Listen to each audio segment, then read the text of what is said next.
कोई बॉयफ्रेंड है? यस। मतलब तुम सिंगल हो? ओके देन, आई लव यू। हाथ लागो बुना रख लो नले जवा में हो, सतारू ना बिन अस्कर जवा में हो। हाथ लागो बुना रख लो नले जवा में हो, सतारू परोस दे। अरे तैयो सुन, रोज के कमाइल खड़े खड़े झोंक दे।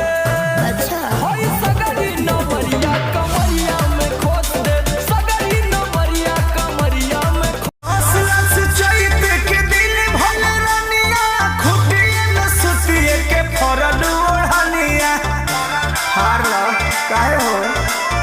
हाँ आसलास चैते के दिल भल रनिया। टुकुर टुकुर देखते हो क्या, जुल्फे तेरी चेहरा तेरा, जुल्फे तेरी चेहरा तेरा।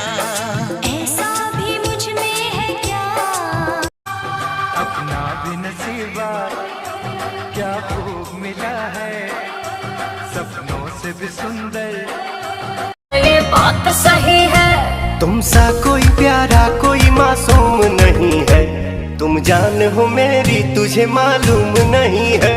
तुमसा कोई प्यारा कोई मासूम नहीं है, तुम जान हो।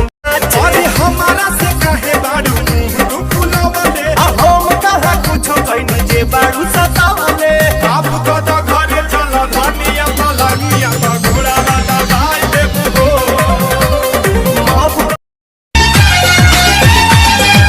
हीरो तो मेरा हीरो है, विलन जैसा काम।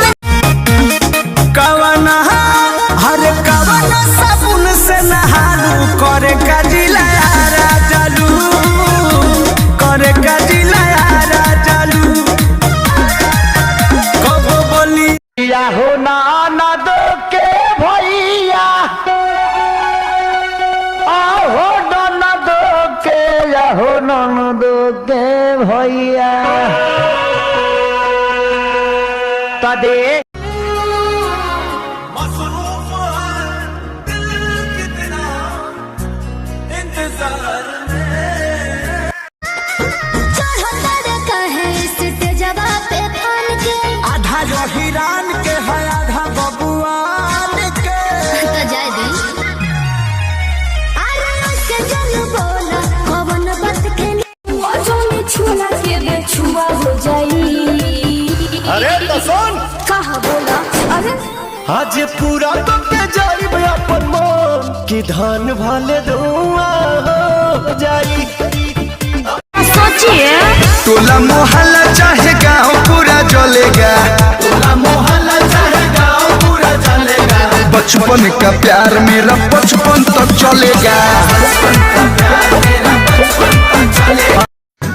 हिताई में आई के हिलावा तारी टोला, हिलावा तारी टोला। हम जीता हर पहिनी हो गई बबोला। बहतार बाबूजी ना रहे देह घर में, चार बेरी हो रहल आवेला दिने भर में। हो गई कंगाल हम तो माल के चक्कर में।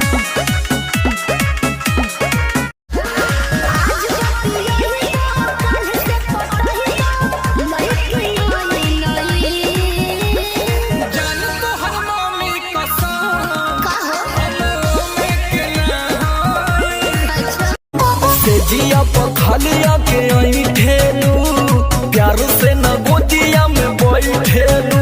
आज